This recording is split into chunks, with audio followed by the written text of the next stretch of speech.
Stormforge Netherwing, that's a private TBC server. Stormforge was made by the combination of Tari and Atlantis, so you know it's going to be quality. The scripting for TBC comes from Atlantis. The scripting for Mists of Pandaria comes from Tari. So we're looking at their TBC server, which has been open for, I guess it's been about 6 months now. So private server, it's not a plus server, it's not a fun server, it's a TBC server with some modifications. That pop number is for real and true, 9,000 people. I remember when the server opened, we had about 5K, and I was like, if we can hold this, if we can hold 5K, this will be a great server. Well, it's grown. This is the sign of a really good server, one that continues to grow because it has a lot of buzz. They do have a shop. It's just cosmetics, mounts. There's no pay to win. They do have a shop where you can basically, in effect, sell and buy gold, which undercuts gold sellers. And before I go any further, if you're looking for a TBC server, this is the one to go to, full stop. If you're looking for a quality private Blizzard server of any expansion, this is also the one to go to, full stop. I would suggest their Mists of Pandaria server, but that one's been out. They've been in endgame for a while now.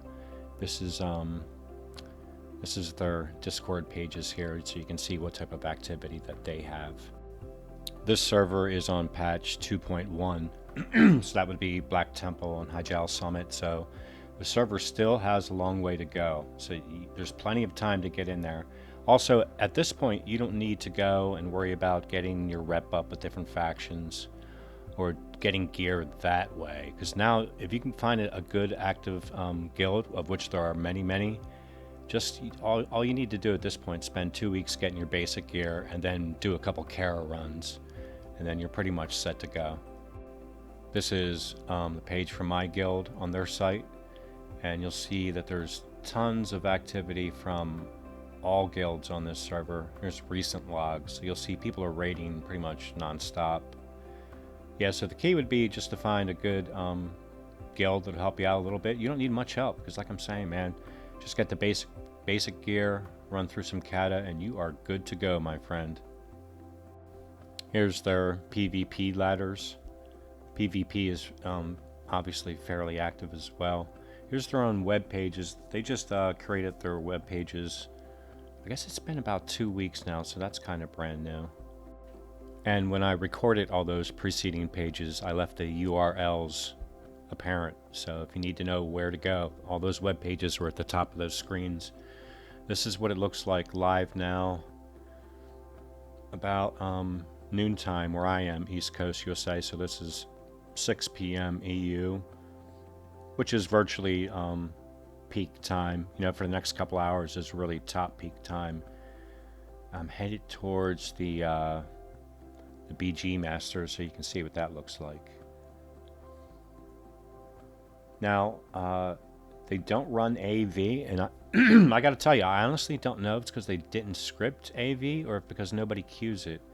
So what you do is you trade tokens in from the other BGs to get AV tokens. And I got to tell you, the way people run BGs on the server, I'm kind of glad that AV doesn't exist, because I can only imagine what it would look like. It would be a laugh riot. Here, I'm trying to figure out what the code is. You can type code in to pull up BGs, to queue for BGs, but I can't remember it. It's something like that. But they did give you, there is an add-on that you can use to just queue for BGs. I'm clicking on it right here.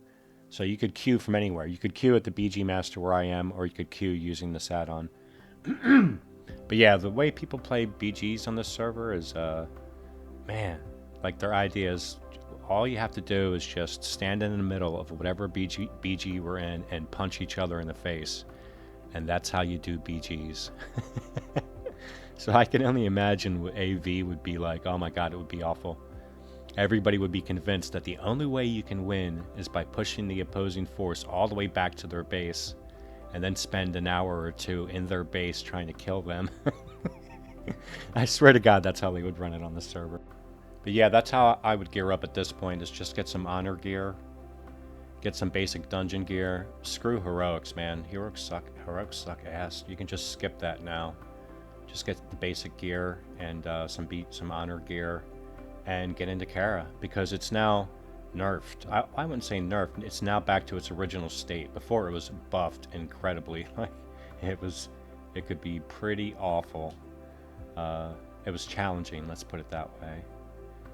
Now, oh, this is the actual pop. That's what it really is. At this point, I'm starting to think, man, you don't want it to grow much more than this. I mean, this is a quality server. This is a sign of a quality server. When it still is not at its plateau. It just continues to grow and grow. You know, and a lot of people, some people make a big deal about the Chinese player on the server. It's not a big deal. Jesus, it's what is the problem? You know, are they really a problem? Everybody farms. You have to farm in TBC just like you do in vanilla. You go out and you farm. If you don't, then you don't have the money to get, you know, to buy your flasks and shit for raids. I mean, it's not that big a deal. And if to worry about the language thing, so what? They're not bothering you, man. This is one of the custom features right here. So I'm a druid. I'm a night elf druid. I can switch my racial to Tarn if I wanted to. You can switch your racial every 10 days, which is an outstanding way to try to ensure faction balance. They've done that, and they've given Alliance a couple of perks otherwise. This is my guild getting into Kara. Generally, it's a pretty calm server when it comes to PvP. Like, everyone's pretty much learned you don't want to PvP at summoning stones, otherwise it just sucks for everybody. So really, the only PvP that takes place consistently would be in high-intensity farming areas, like the Throne of Elementals out in the Grand, something like that. I think I recorded this. This might have been before the nerf. I can't remember for sure. Yeah, but in the beginning, these raids were pretty tough, and everybody liked it. I mean, people really enjoyed how tough they were, how challenging they were. So now the original raids have been nerfed now that we're into the next patch. And then, so we'll go through at this patch with everything buffed. This is what they're going to do. You know, it's pretty standard fare. So all in all, you know, I can't recommend this server enough. I can't recommend Stormforge too much. Stormforge is really the server for me. And anybody, like any server that comes along that's this kind of quality, I'm going to sing its praises. You know, this is when I feel strongly about a server, I will promote it. We are in both Netherwing and also on the MOP server from Stormforge. We also all have our tunes on Tari's MOP, Miss Pandaria, because we're all waiting for Legion. I think Legion is going to be Tari's Legion is going to be the most hyped server since Nostarius, really. Everybody's just waiting for it. But yeah, you could go to their MOP server, but like I've been saying, it's been in endgame for a while. You could wait for the new one. Stormforge's new Mista Pandaria is coming out. It'll probably be December, so that's not too long to wait.